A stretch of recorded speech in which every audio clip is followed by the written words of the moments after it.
Yo, what's up? Welcome back to another trade recap.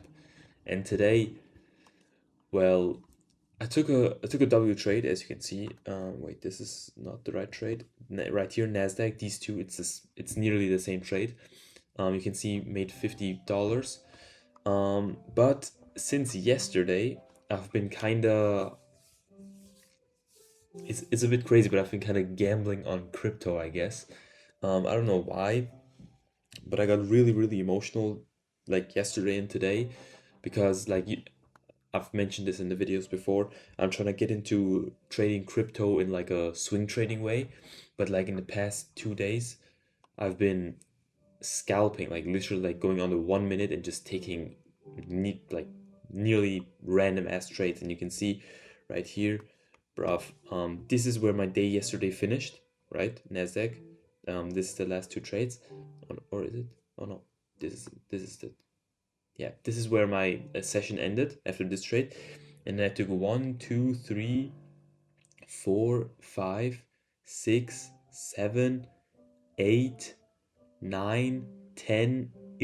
trades, or even more. Wait, yeah, 11 trades, 11 crypto trades in like half an hour or something. Bruv, I was gambling so bad, and you can see after that I won big, and I'm still down like $30 after this. Like I lost $60 and I made $30 back, so I was still down $30. And then today, I took one crypto trade, which was, I guess, also like probably like weird. I was at work, so I was at the military, and I just opened my phone and I thought I saw some opportunity I could take, so I just went into the trade. I don't know, bruh. And then the real trade, New York session, I was actually not on my laptop. I took the whole trade on my phone while talking to somebody, so I wasn't really fully focused, but like I was probably fully focused. It was just like kind of like having to handle it all on my phone. So really simple and basic trade. We had a high time from S&P divergence to the downside, and then we had these news down here, this news low, and then we had this 1 hour fair value gap on S&P 500, and I was like, okay. And before market opened, we was still above this fair value gap, this 1 hour fair value gap. But I was like, okay, we got the SMT, we got this strong liquidity on the downside. I'm gonna be bearish for the day. What happened? We actually went down. We inversed this 1 hour fair value gap, which made me more bearish. And then I could have already taken this trade right here based off of us going back into this 1 hour fair value gap, and then getting a reaction off that, and then I could have taken a short right here after this change of character probably, right? But I didn't do that. Why? Because I just missed the trade. Like I was, like I said, talking on my phone, and I just missed the trade. Basically, would have looked something like this, targeting this low right here. So it would have been an okay trade.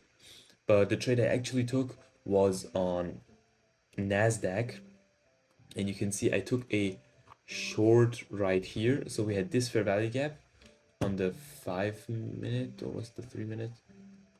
Was it five? No, it was a 3 minute fair value gap. Okay, so a 3 minute fair value gap, and we were moving to the downside, and then we had so let me type this shit in. Okay, yeah. So 3 minute fair value gap is what we had right here. We had the SMT divergence, and we already swept the lows on Nasdaq. That's really important. We already swept the lows on Nasdaq right here, but on S&P we didn't. So I was like, either we're gonna make a bullish SMT, or S&P will also move down. Like I activated replay mode, so the charts won't load anymore. But so just so you guys know, and I was thinking like, okay, either S&P 500 is going to take out the lows while Nasdaq goes down further down, and or we're gonna get a bullish SMT. So I waited. S&P took out those lows. We didn't get a bullish SMT, but we got this fair value gap 3 minute, which got filled. Then we got this inverse of this fair value gap right here on the it was a 1 minute. Yeah, it was a 1 minute. I was actually trying to take the trade off of this one. So let me pull this away. I was actually trying to take the trade off of this one, but I was like, and the Ferrari gap already got like invalidated by here. But I was like, okay, no, let me wait until this bigger one gets filled because this is where equilibrium is laying of this move upwards.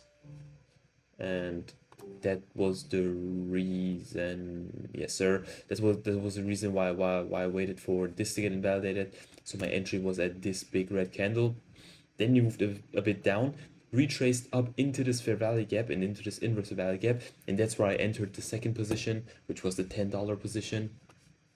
So a bit later I got into that position, and I closed the $10 position right here. So this looked something like this, and then the $10 position looked something like this. That was bang, and I had the same thing right here, and then I had what was it? Wait, is this right?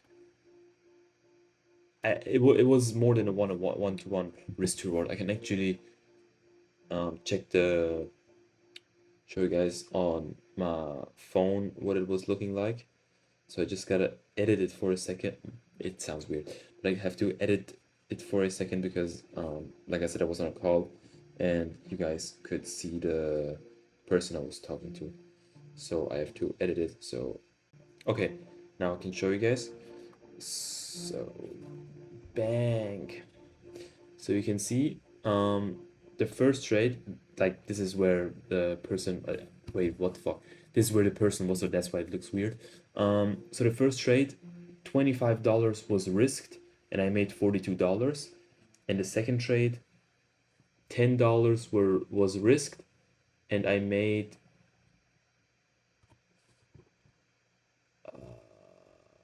no, $7 was risked. This is it. Or is it? Yeah, $7 was risked and I made $9.49, which ended up being $10, which ended up being $10 and something. So I risked $7.43 on the second trade and $25 on the first trade.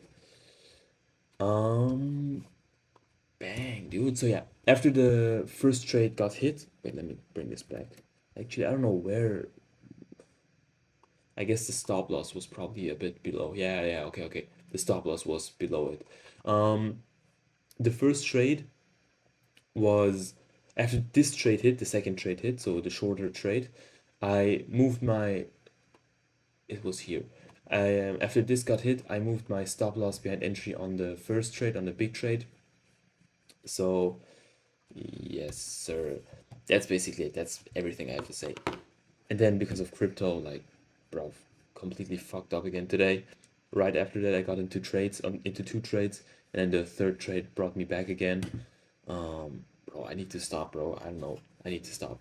And yeah, we're back positive on the account.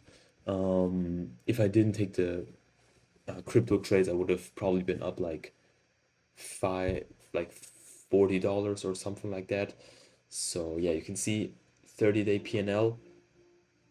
Let's go 30-day PNL right here, plus $41, and then last 7 days plus $54, and 24 hours $47.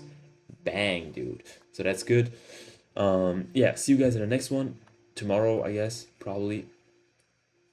Yes sir. Yes, yeah, we be trading tomorrow. I'm gonna trade tomorrow. So yeah, see you guys tomorrow. Don't gamble. I won't gamble tomorrow on crypto. So yeah, that's everything I gotta say. Bye bye.